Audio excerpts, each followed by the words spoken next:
Good afternoon. This is Dr. Amina Al-Din, and I'm with the wonderful Muslim Network TV. And this is my show, Critical Talk.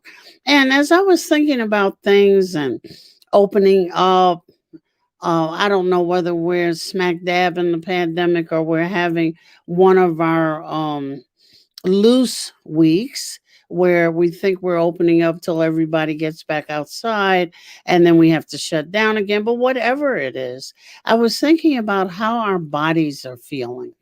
And so I took myself back to physical therapy only to find out that I have a year's worth of muscles not contracting and expanding as they should. And so I thought I would do a show today on physical therapy and how all of us sitting, slow moving around the house, not quite jogging, some of us doing a little more, really need to consider what we've done to our muscles in a year. So today I asked Rachel Russell to join us. She works as a physical therapy assistant in an outpatient orthopedic clinic here in Oak Park in, I'll say, Greater Chicago. As a native Chicagoan, she attended and received her degree from Augustana College. In addition to her license as a physical therapy assistant, she's also a registered yoga instructor. To come on today and talk to us a little bit about, first of all, what is physical therapy? We hear so many different kind of occupations. There's physical therapy, there's the exercise physiologist, there's the yoga instructor, there's the acupuncture person.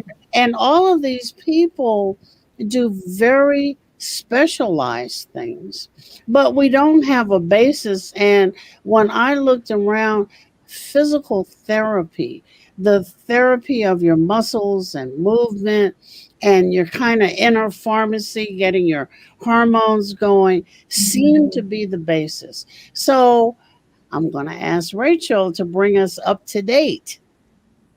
Sure. So physical therapy has been around for a very long time, and it continues to become even more and more specialized the more that people have specialized education. So it actually started around World War II when our soldiers were coming back and they needed a way to either get back into the field or get back to their daily lives as civilians after having injuries. And so now, obviously, there's tons of different specializations, even within just the physical therapy field. But so a basic overview of what we do is after an injury or a chronic injury or an acute injury, you will come to a physical therapist and we'll take a look at what type of deficits you might be having, be it mobility issues or strength issues, and we help get you back to your functional goals or your recreational goals and help you get back to where you'd like to be. Hmm. Well, I think I have all of those deficits. uh, and not necessarily, I had to rethink how I thought about trauma Mm, because sitting for a year is a kind of trauma. absolutely. And many of us, we got over introduced to Zoom, Mm, mm-hmm. which meant that your body was being held in a particular kind of posture with some muscles contracted for periods of time. Others stretched for long periods of time because the muscles are working in tandem. And I Mm-hmm. just come last week, I'm saying, my goodness, my muscles are traumatized. Absolutely. Yeah. Yeah, and we're seeing that it's not just a car accident where there's an immediate result, or it's not just an ankle sprain when you trip over a curve. I mean, like you Mm, said, we have these prolonged long-term chronic injuries that we're Yeah. seeing even pre-pandemic. You know, a lot of us sit at a desk all day and we tend to have very forward posture, and that can lead to back issues or hip issues. And I know everybody knows that the body, it's all connected, but you know, when you start to break it down a little bit more and you say, I wonder why my back hurts when I had a hip injury. You know, there's little compensations or major compensations because the Right. body is trying to avoid further injury with the original injured body part. So, yeah, it is something that we do need to think about. It's this, we've all had to shift our daily lives and our workspace, and sometimes our body parts are you know, injured because of it, or we're dealing with chronic injury because of it. And so we kind of have to take a step back, because now it's like we've had this year of having to make adjustments in the workspace or your home space, but now there are repercussions because of it, because we've had to make these adjustments. So we have to, like I said, take a step back and say, what's going on? What do we need to adjust further? How can we be more efficient in our posture and our body movement and things like that? Okay, so let's go with sitting with the laptop. Mm-hmm. What is the best posture? Where should the laptop be? That's a good question. So, when you're able just to do like a Zoom call where you don't have to interact with your hands on the keyboard, the best to have it is at an angle where your neck, I'll turn to show you. So, Okay. from a profile, you should have the computer at an angle where you don't have to look down or too far up. The camera should be at about eye level, just so that you're not having to be in a position that compromises your neck. And again, a lot of us, I am very guilty of it too, you know, writing notes or reading, we tend to be kind of hunched forward. Yeah. So sometimes that's avoidable, but the best thing to do is every so often, 5, 10 minutes, an hour, sit back, bring your shoulders back, sitting up nice and tall, just kind of making a little extra motions when you have a moment, just so that you're not chronically in this forward position, trying to take a moment to compensate and say, okay, I need to readjust here so that I'm not always forward and, you know, hunching forward and creating tighter chest muscles and tighter abdominal muscles and everything. So as you're saying that, I'm sitting up. I'm trying to pull my shoulders back a little bit. Sure. I'm making sure that the camera on my laptop is eye level. Mm-hmm. And I noticed the other thing is during this year, I have favored one side over the other. You know, Absolutely. when I'm in physical therapy, I am screaming, as everybody has heard me, when you're pushing down those trigger points on one side, and the other side is a little bit softer, you Mm-hmm. know. Mm-hmm. So, and you had us look at how you should hold it, how your posture should be, and then when you tend to, uh, I don't know, lean to one side or the other, is do I auto correct? What do I do to stop favoring one side? Yeah, that's a really good question. I think it's going to take practice to break those habits. Yeah, What I like to do, you know, there's different products out there like the smartwatches or the fitness watches that'll allow yeah, you to set a yeah. reminder. You can also set a reminder on your phone or like an actual timer every 20 minutes.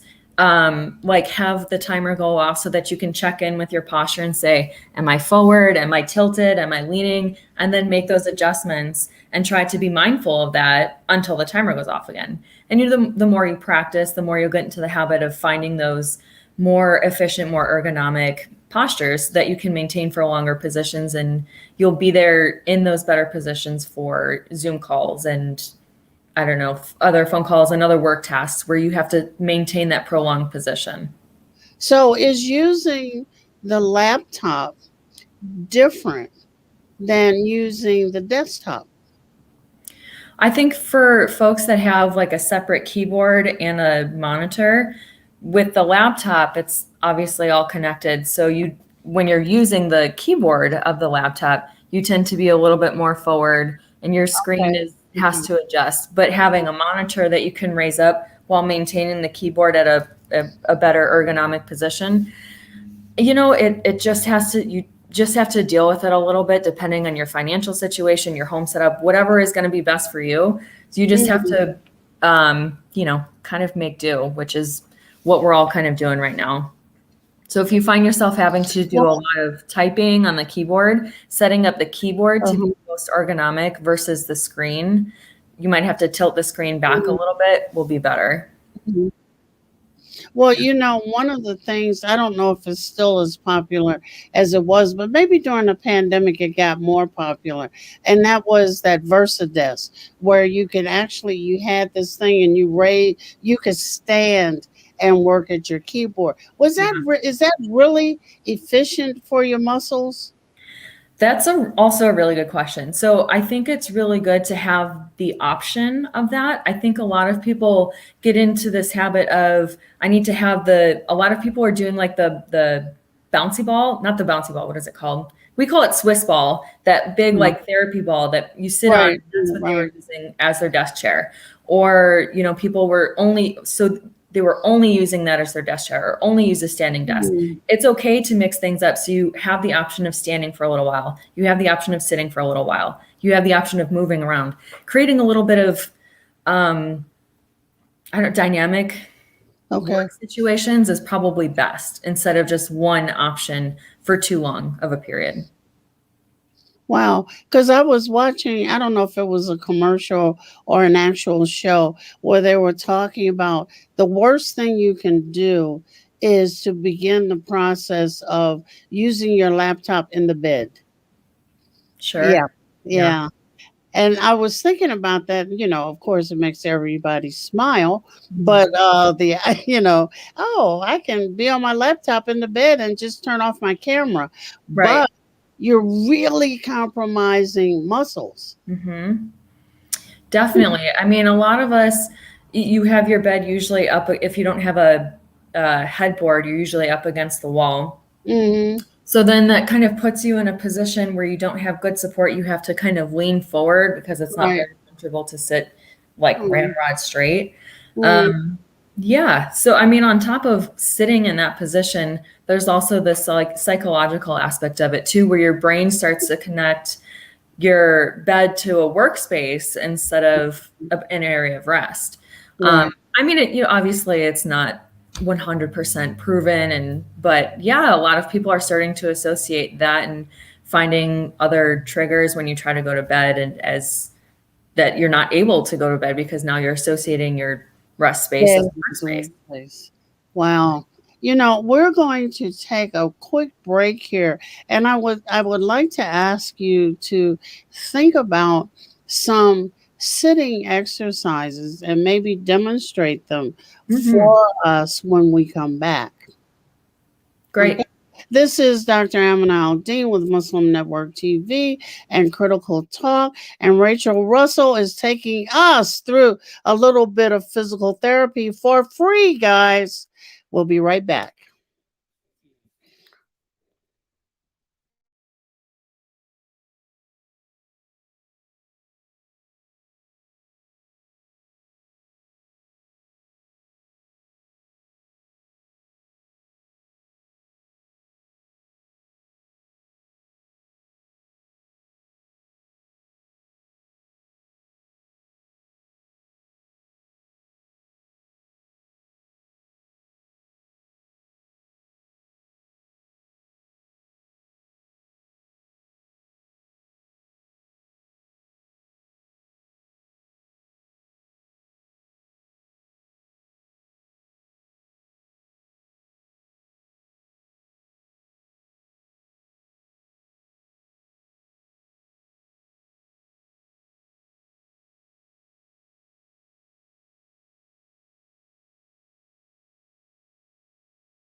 We're back. This is Dr. Amanal Dean with Muslim Network TV, and I'm having the privilege today of being with Rachel Russell, who is not charging us any money and giving us a mini MINI physical therapy session.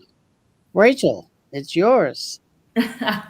So, we were just talking about what to do if you find yourself in a prolonged seated position. And so I think what's best to do, like we talked about, is having the option of taking breaks throughout your hour. And I know a lot of us have responsibilities in, as far as productivity or quotas we need to meet, but even just taking 5 minutes an hour will really make a difference. So even if you're not able to stand up, what I like to encourage people to do is, again, we find ourselves in this forward position, taking the time to sit up tall, Mm, pulling the shoulders back.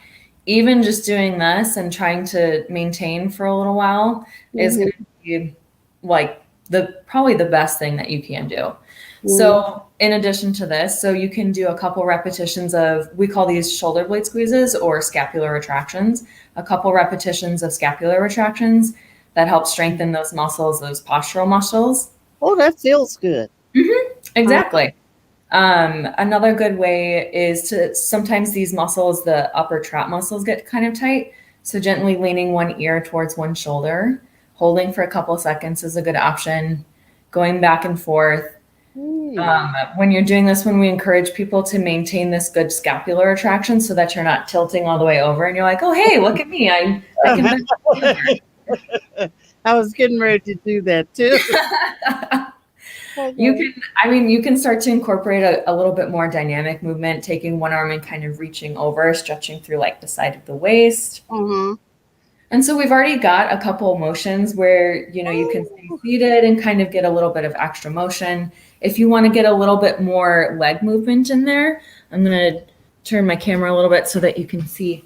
So, what you can do are, you know, some knee extensions, just working on some blood flow up and down the Okay.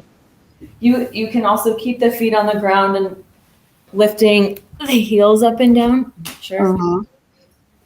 Nope, the table's in the way. So lifting the heels up and down is a good way to kind of get blood flowing. Or if you have the legs extended and then pumping the ankles up and down. Oh, I never thought of that. But Yeah. once you get your feet planted, you kind of have them planted, Mhm. and you don't think of, oh, I can keep going. Right, right. So I mean, you know, 5 minutes, a couple quick motions, really anything. If you're not able to get up, anything to kind of get the blood flowing. If you have a couple minutes to do a lap around the room you're in, a lap around the house or your office, Hmm. that will be even more beneficial. Just get the blood flowing a little bit, get your heart pumping. So those couple movements are really beneficial. Okay. We have a question up on the screen. Does poor flexibility inhibit good working posture? Hell yes. Yeah, definitely. I mean, you know, that's not to say that you need to be super flexible in order to have good posture. Sometimes we use that as a cop out. Like, I'm not strong enough to maintain this posture. I'm not flexible enough to maintain this posture. Hmm. Hmm. Sometimes it takes repetition and a little bit of work to get to the Mm. better, you know, even having that postural awareness of, oh, hey, I'm really leaning forward or I'm arching my back too much. Maintaining a more neutral posture and having that awareness of it is the first step, you know? So, and then that'll allow you to progress like, hey, what are my deficits? Where do I need to be? And how can I get there? I don't think many people um, know that they can ask their primary care physician for a prescription for physical therapy. Mm-hmm. And the other thing you're doing, which is drinking water, which I Yes. don't drink enough water, um, but they can ask their primary care physician, "Hey, can I think I need to go to Yeah. physical therapy?" You Yeah. know, yeah. So we see a lot, like I said earlier, we see a lot of people who might not have had a what we consider an acute injury, like Mm. that ankle sprain or that car accident. You know, Right. a lot of times we have people that say, I've been dealing with this like back pain for a while. I'm not really sure what's going on. And a lot of times the doctor's like, you know, physical therapy is going to be cheaper than having surgery. Exactly. And a lot of Exactly. times it is just a matter of coming to see a physical therapist and having more mobility awareness and more strength awareness, and then working on those deficits. Well, also this pandemic has caused an outstanding amount of stress, and Hmm. stress is settling in muscles, and folk are, their mental problems, but the mental problems are always attended by physical problems, because the stress is settling everywhere. Hmm. you Hmm. know you're Absolutely. laying more, you're slouching more, you're doing more of all of the things you should not be doing. Yep.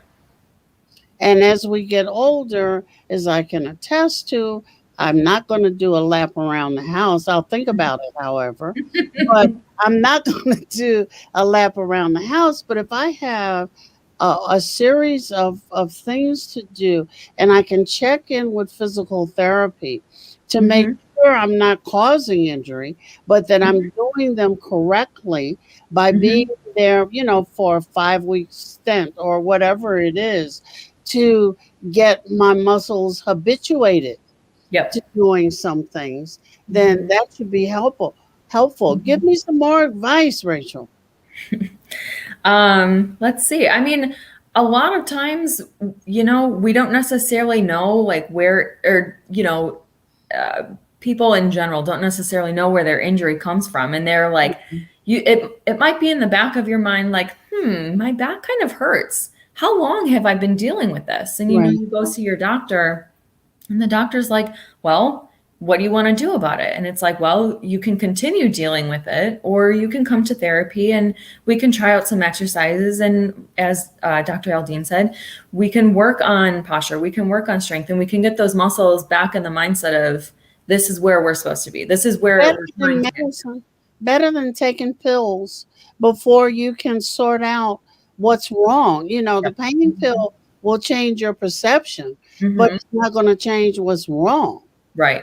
Right. Yeah, definitely a band-aid. And physical therapy, um, we do our best to get to the root of the problem. We address the postural and strength deficits to help get you to a stronger foundation, you know, so that moving forward, you can run around your house, you can take the dog for a walk, you can put your groceries away and not have as many problems because now you've built a stronger and more mobile foundation for your daily activities. Well, one of the things I want us to just think and talk about a little bit is Mhm. this new category of trauma that's come as a result of COVID, called the long haulers, where former athletes Mm, and people who were formerly very active in their lives are finding that they must go to physical therapy yeah. after getting treated for COVID. So, you want to talk about that a little bit? I don't want to push us past the point. Oh, wait a minute. We got a question. What can we do to strengthen muscle groups, even though we sit a lot? Let's do So, that one, and then yeah, we'll do the yeah. callers. Really, any type of movement is going to help create strength. And it's not going to be the type of strength that gives you a six pack or bulging biceps, but any type of movement versus sedentary is really going to help create muscles. Some Mhm. of those muscles, some of those strengthening exercises that we talked about, the knee extensions and lifting your heels up Right. and down, those are basic, but will help create muscles. Hmm. Things like sitting up and down from your chair, that'll help create core muscles and glute muscles, very foundational muscles for postural strength and movement ability. You know, moving around the house, you need good lower body muscles and things. When you have a strong base of muscles, that'll help create more stability for your back and for your shoulders and kind of up the chain as well. So I'm trying to think, of how the spine, you all have taught me in physical therapy of what I'm doing, Mhm. because I find that when I'm not doing what I'm supposed to do and my posture is off, I have a difficult time doing things like standing at the sink washing dishes, Mhm. standing at the stove cooking, and then immediately I will lean forward to give my back a break. Mhm. But then when I come back, if I come back before it's fully rested, I'm in pain. I can't stand it, you Yeah. know. Uh, Mhm. so what do I do? So a lot of times when we feel the need to like lean forward and give the back a break, we're Uh-huh. we're probably experiencing a decrease in abdominal and core strength because there's always balance within the body. So if the back muscles have started to work in overdrive and now they're working to maintain that upright posture, that means your abdominal muscles are not creating enough balance to keep the spine in more of a neutral position. So there should be a gentle arch in your back, but not so much that you're, sticking it way out. So Mhm. a lot of times we need to work more on core strengthening to help create some stability in the back. So when you find yourself leaning forward, it's to compensate for the overstretched back muscles or for the overstretched abdominal muscles and the too tight Gotcha. back muscles. But suppose your core muscles lay under layers of fat, They're still there. Just but because they're not speaking out. I'm telling the fat to move out the way. if we could move it out of the way, a lot of people would be a lot happier. But I again, they're know. there. In the fact that you're able to sit up, right? The fact that you're able to go from a laying down position, even rolling over, maybe not even getting up, means that they're there. So the ability to sit upright again means that those abdominal muscles are there, and we just need to help them out a little bit, and that's what we Does do. that come from that thing we used to do in elementary school called Mhm. the sit up? You remember? I don't know if you all did it because you're far younger than I am, but we used to do this thing called the sit up. Oh yeah. And your arms are behind your head and you're crunching and Mhm. stuff. And the thought of it puts me in pain. But is that strengthening your core? Yeah, definitely. That's something that helps strengthen core muscles. It's target areas, your core muscles. And what's really interesting now, especially because of the pandemic, there's so many like at-home workouts and core workouts specifically. The trick is to find something, for you. And just because doing 600 sit-ups works for somebody, it might not work for everybody. So in physical therapy, if you come to us because you're having back pain, it is unlikely that we're going to say, okay, go do 30 sit-ups and call it. Uh-huh, We're true. going to find other ways to really target different Mhm. areas of your core, including your abdominal muscles, your glute muscles, your back extensor muscles, and really help create like a well-rounded trunk instead of just your six pack, if you will. Yeah, yeah. So now I want to um think about, and I'll give you a moment as we take another little quick break to think about all of the stuff involved in the syndrome that we're hearing about increasingly, because Mhm. I guess they're noticing it increasingly of the long haulers and what happens with those muscles. So this is Dr. Amanal Dean on Muslim Network TV on Critical Talk, and we're having the wonderful opportunity to talk with Rachel Russell, who is trying to get us in shape and back into physical therapy, or if you haven't been into physical therapy. We'll be right back.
This is Dr. Amin Dean with Muslim Network TV, and today we're doing a little physical therapy. I don't think we do enough physical therapy. I am one who screams, but I hope you're screaming as you're trying to do all the things she's already taught us. And I'm fighting with my shoulders to hold them up straight and not put pressure on my neck and to sit up a little better already.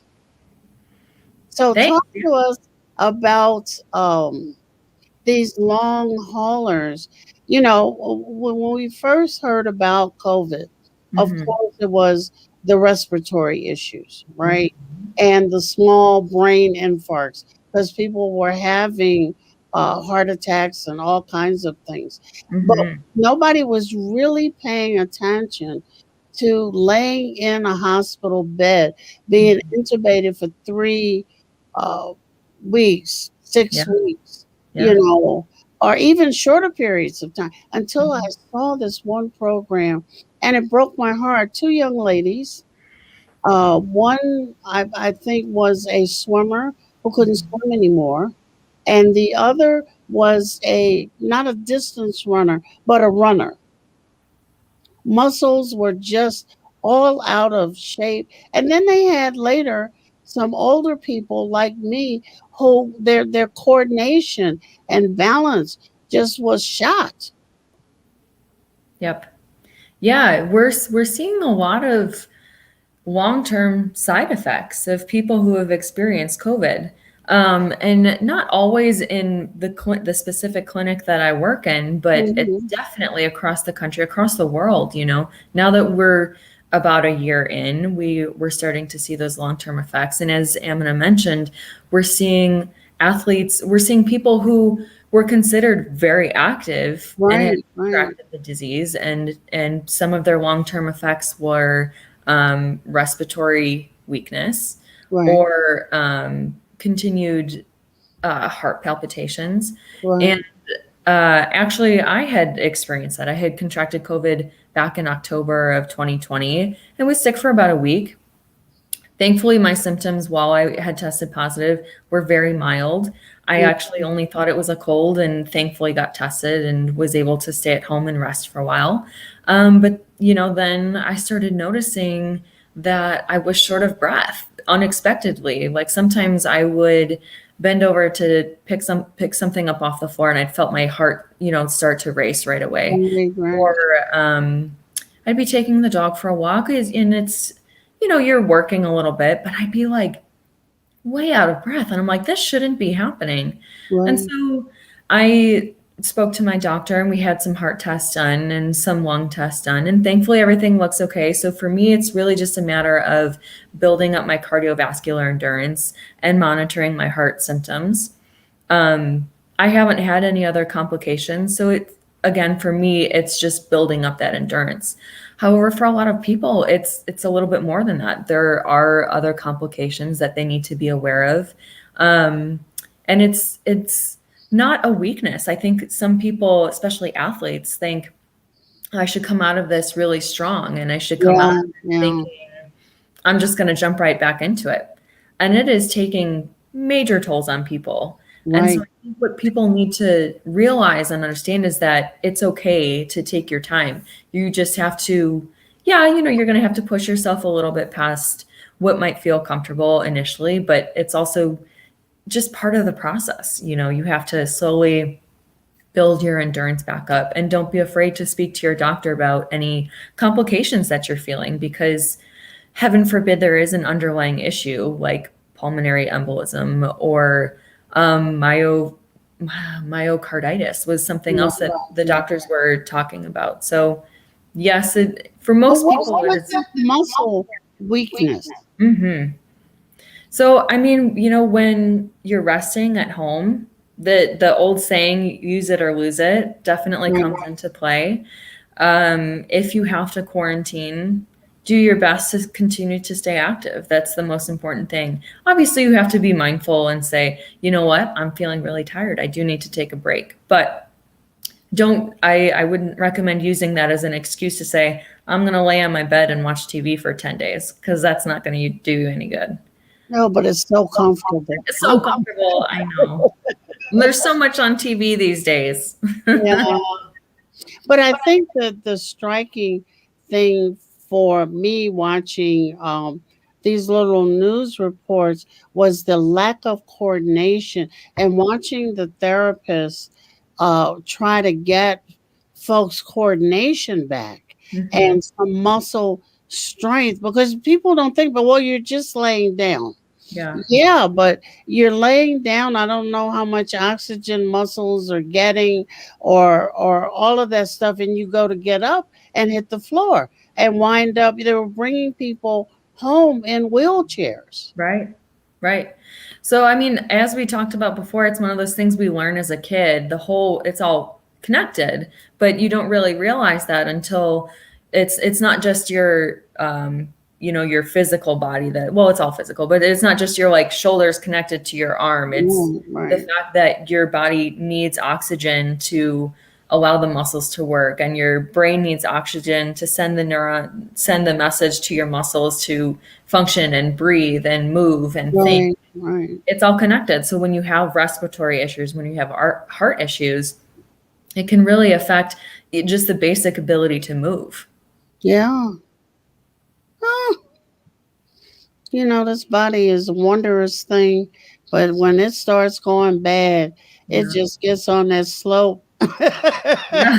And Seriously. goes down. Well, given the tremendous amount of innovation and all of these things in physical therapy, what would you say for you? And because you are learning things all of the time, Hmm. what do you think are the most efficient, the most, uh, I don't know, beneficial things you've learned lately? That's a good question. I think definitely taking your time. It's one of those things we see with all types of injuries. We as humans really want um, immediate gratification. We think just because, Me. yeah, just because we've done one day of therapy, we think we should be cured. And I Yeah, wish it worked that way. I wish I could wave a magic wand to make everybody that came in immediately better. But going into any type of physical therapy, it's just going to take time. And even if you're doing physical therapy at home and not necessarily in a traditional clinic setting, it's going to take time. You have to put in the work of stretching and exercising and communicating with a therapist or with your doctor about how you're feeling and making those progressions or modifications accordingly. So that was a big lesson for me. And I think a good lesson that I'm continuing to educate people on. yeah. Because I know little things like I don't know what they call those smaller balls that you put between your knees and just getting those muscles that I don't normally think about. Yeah. Yeah. Um, Working and the thing you showed us earlier today, the Mhm. stretches for when, and I'm going to continue. I'm having a hard time doing all the things you showed us at the Mm. beginning of the show because I can't keep my shoulders straight. I'm about to scream. But to remember to focus on them, even if I have to put a timer on, Yeah. is really uh, an awesome little thing I can always do. Mhm. Now, I know, and I've seen in the past one or two kids because the kids are doing exactly what the parents are doing.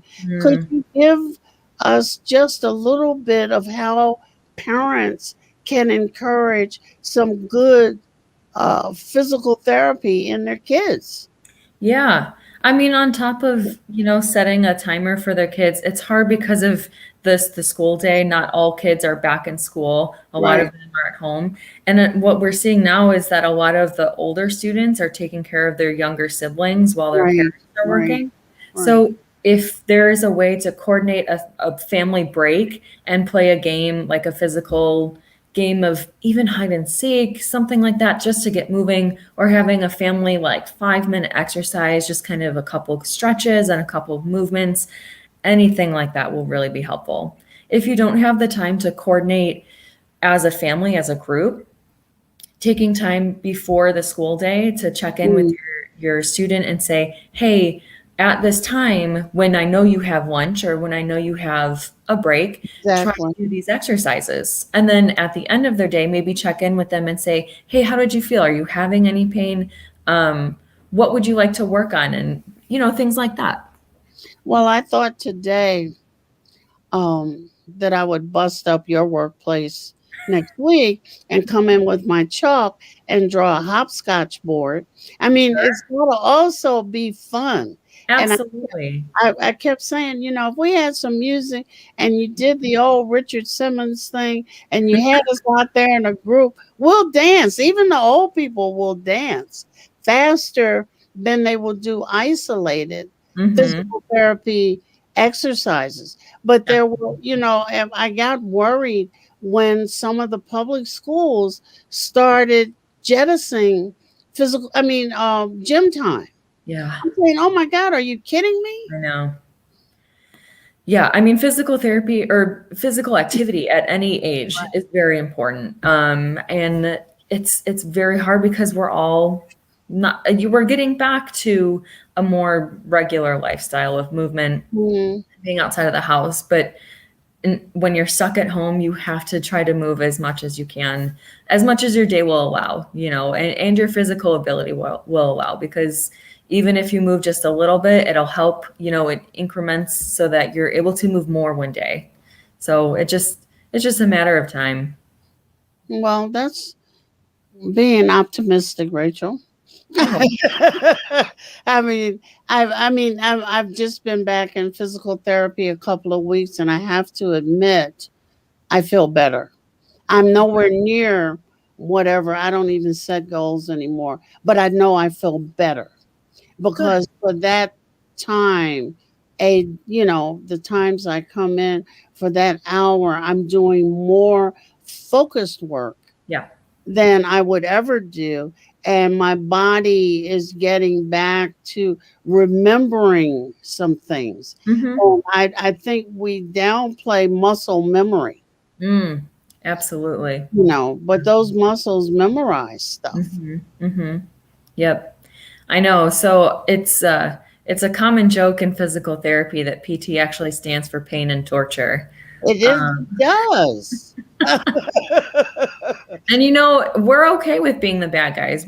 I don't want you to be in pain, but if you come in and we are able to focus and work on things, because it does take motivation, and you might not want to do that at home. You don't want to create that like torture chamber in your own home. So you Mm, come to us and we make you work and we get you better. yeah. And then Yeah, we can go home and fuss at you later. that's right. Well, let me ask you as a last gambit, what Sure. would you want to leave our audience with? That's a good question. Hopefully just the fact that, first of all, there's hope out there. We're all moving towards the light of getting back towards normal. And it might not be tomorrow. It's probably a little bit more further around the corner, but um, you know, check in with yourself first of all and say, how am I feeling? What do I need? Do I need more physical activity? Do I need more emotional support? And don't be afraid to reach out to a physical therapist if you know us, or your doctor, and come see physical therapy. There's a lot of really good emotional and physical resources out there. And it's very easy to take this time and say, and use it as an excuse and say, you know what? It's okay. Everybody else is being lazy. I'm just going to be lazy. It's important to say, this is what I need, and this is how I'm going to get there. And, sometimes it's okay to take a break and rest, but we're at a kind of a critical point in our time right now where we need to keep moving and keep moving forward. Because if we don't, then we're just going to regress, and then you'll probably feel worse. So keeping up with movement, small or large, whatever you're capable of, is the most Mm. important thing. Oh, this has just been one of the best hours I've spent. And I Great. want everybody listening to thank Rachel for spending some of her time with us today, giving us some little things. Oh, I can't keep my darn shoulders back. This is Dr. Amanal Dean from Muslim Network TV. This has been Critical Talk on Physical Therapy. And again, thank you so much, Rachel. And Thanks for the for rest having of me. you, I'll see you next week.